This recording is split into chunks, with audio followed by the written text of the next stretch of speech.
میں نے کہا چلو بعد میں امی سے بات کر لوں گا۔ پھر میں چلا گیا ریسٹ کرنے۔ اب میں بیڈ پر سویا تھا تو پنکھا چل رہا تھا، ہلکی ٹھنڈی ہوا لگ رہی تھی۔ میرا جسم تھکان کی وجہ سے ویسے ہی چور تھا تو میری آنکھ لگ گئی۔ پھر پتہ ہی نہیں چلا رات کے 8 بج گئے۔ رمشا نے مجھے اٹھانے آئی تو میرا گاجر جاگ رہا تھا۔ میری آنکھ کھلی، میں نے دیکھا رمشا میری گاجر کو حسرت بھری نگاہوں سے دیکھ رہی ہے، جس کو پتہ ہی نہیں چلا کہ میری آنکھ کھل چکی ہے۔ پھر میں نے سے پوچھا رمشا تم کب آئی؟ وہ مجھے کہنے لگی شاذین بھائی میں آپ ہی کو اٹھانے آئی تھی، کھانا تیار ہے، آپ کو نانو بلا رہی ہیں۔ رمشا مجھے یہ بھی بتا رہی تھی کہ کبھی وہ میری آنکھوں میں دیکھتی، کبھی میری گاجر کو۔ میں سمجھ گیا تھا کہ رمشا کے ذہن میں کیا چل رہا تھا۔ مجھے رمشا تو بہت ہی آسان ٹارگٹ لگ رہا تھا، لیکن اس سے پہلے میں نے اپنی امی کے ساتھ پھر میں نے کہا اچھا رمشا چلو میں آ رہا ہوں۔ پھر میں نے پوچھا روکو، اور رمشا امی جاگ گئی ہیں یا وہ سو رہی ہیں؟ رمشا کہنے لگی کہ تمہاری تو امی سوئی ہوئی نہیں ہیں، ہم تو باتیں کر رہے تھے کب سے، تم اتنے تھکے ہوئے تھے، تمہاری امی تو بالکل فریش لگ رہی تھی۔ میں نے کہا چلو میں آتا ہوں۔ میں فریش ہو گیا، ہاتھ منہ دھوئے اور میں باہر آیا۔ میری نانی کا گھر بہت بڑا تھا، لائن میں 4 کمرے بنے ہوئے تھے، ان کے سامنے برآمدہ تھا اور برآمدے کے ساتھ ہی بڑا سا سٹینڈ تھا اور ایک بڑا سا گیٹ بھی لگا ہوا تھا۔ میرے ماموں کی گاڑی اندر کھڑی ہوئی تھی، سین میں لوگ چرپائی بھی لگا کے بیٹھے ہوئے تھے۔ میں باہر آیا تو ٹھنڈی ٹھنڈی ہوا چل رہی تھی، بڑا سکون آ رہا تھا۔ پنجاب آ کے مجھے آسمان کی طرف دیکھا، تارے چمک رہے تھے۔ شہر میں عموماً اتنے تارے نظر نہیں آتے۔ پھر میں چرپائی پہ بیٹھا تو رمشا مجھے کہنے لگی شاذین بھائی کھانا لے آؤں؟ میں نے کہا ہاں رمشا، امی والوں نے کھانا کھا لیا تھا۔ رمشا کھانا لے آئی، پانی کا جگ بھر کے میرے ساتھ رکھ دیا اور وہ بھی میرے ساتھ اسی چرپائی پر بیٹھ گئی۔ میں نے دیکھا رمشا مجھے بار بار نظر چرا چرا کر دیکھ رہی تھی اور ہلکا ہلکا مسکرا بھی رہی تھی، لیکن میں ان تاروں کو دیکھے جا رہا تھا جو آسمان میں مجھے آج بہت زیادہ نظر آ رہے تھے۔ پھر میں نے پوچھا رمشا یہ تارے روز ہی اتنے ہوتے ہیں یا آج کچھ زیادہ ہیں؟ رمشا نے مجھے کہنے لگی شاذین بھائی گاؤں کے یہی تو مزے ہوتے ہیں، یہاں تارے روز ہی ایسے نکلتے ہیں، کیا شہر میں نظر نہیں آتے؟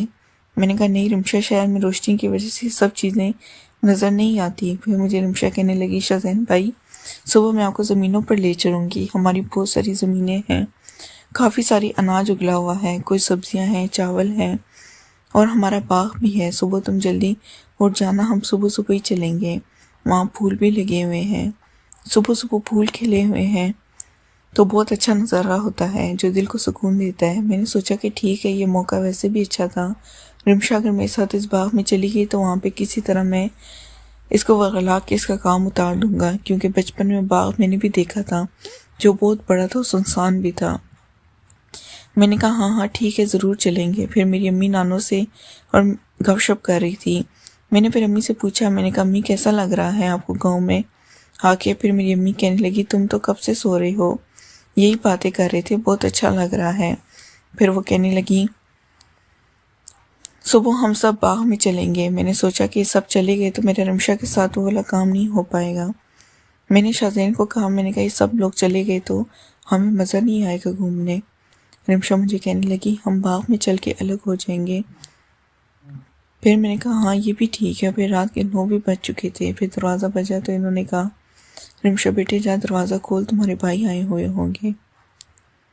رمشا نے جب جا کے دروازہ کھولا تو رمشا کے 2 بھائی تھے، یعنی کہ میری کزن، وہ بھی میرے ہم عمر تھے۔ ایک کا نام ندیم تھا اور دوسرے کا نام سلیم تھا۔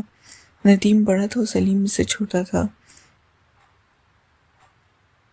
پھر وہ بھی آئے، میرے ساتھ آ کے بیٹھنے لگے تو جگہ کم پڑی۔ پھر ندیم نے رمشا کو کہا کہ اندر سے کرسیاں بھی لے آؤ۔ رمشا کرسیاں لینے چلی گئی تو وہ دونوں ساتھ بیٹھ گئے۔ مجھے کہنے لگے ہاں بھائی سناؤ، ابو شہر کا کچھ حال احوال دو۔ میں نے کہا ہاں یار شہر تو بہت اچھا ہے، شہر کی لائف کے بارے میں ان کو بتایا۔ پھر وہ سن کے کافی خوش ہوئے۔ گاؤں کی زندگی شاید ندیم اکتا گیا تھا۔ وہ مجھے کہنے لگا شاذین بھائی میں بھی چلوں گا۔ پھر رمشا دور کھڑی باتیں سن رہی تھی تو وہ کہنے لگی ہاں ہاں ندیم بھائی میں بھی چلوں گی، ابو آ جائیں تو ہم دونوں ابو سے بات کر لیتے ہیں۔ پھر اسی طرح کافی دیر ہم گپ شپ کرتے رہے اور ایک آگ بھی بج گئی۔ ندیم و سلیم سونے چلے گئے کیونکہ وہ کہے تھے کہ صبح ان کو جلدی اٹھنا ہے اور کھیتوں میں جانا ہے۔ میں نے دیکھا میری امی ابھی تک باتوں میں مشغول تھیں۔ اب بھائی ایک سین میں ہم 5 لوگ رہ گئے تھے۔ ایک ندیم، رمشا جو کہ میرے ساتھ میری چرپائی بیٹھی ہوئی تھی، پھر ہم تھوڑے فاصلے پہ میرے نانو، میرے ماموں کی بیوی اور میری امی واپس آوازیں آ رہی تھی۔ مجھے یہ تو پتہ چل کہ کوئی ضروری خاص باتیں ہو رہی ہیں، کیونکہ آواز تو ہمیں آ رہی تھی، لیکن سمجھ نہیں آ رہا تھا کہ وہ کیا باتیں کر رہی ہیں۔ میں سمجھ گیا کہ وہ لوگ ابھی باتوں میں مشغول ہوں گے۔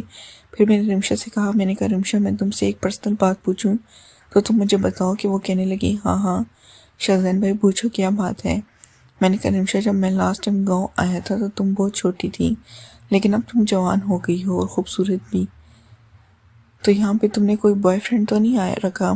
وہ مجھے کہنے لگی، ہاں اللہ شاہزین بھائی، یہ آپ کیسی باتیں کر رہے ہیں؟ ہمیں گھر کے کاموں سے فرصت ہی کام ملتی ہے، ہم یہ کام کریں، ویسے بھی مجھے لڑکوں سے دوستی رکھنی نہیں، کوئی دلچسپی نہیں ہے۔ میں نے کہا، یا رمشا ایسے کیسے ہو سکتا ہے؟ نیکسٹ پارٹ کے لیے چینل کو لازمی سبسکرائب کریں۔ شکریہ۔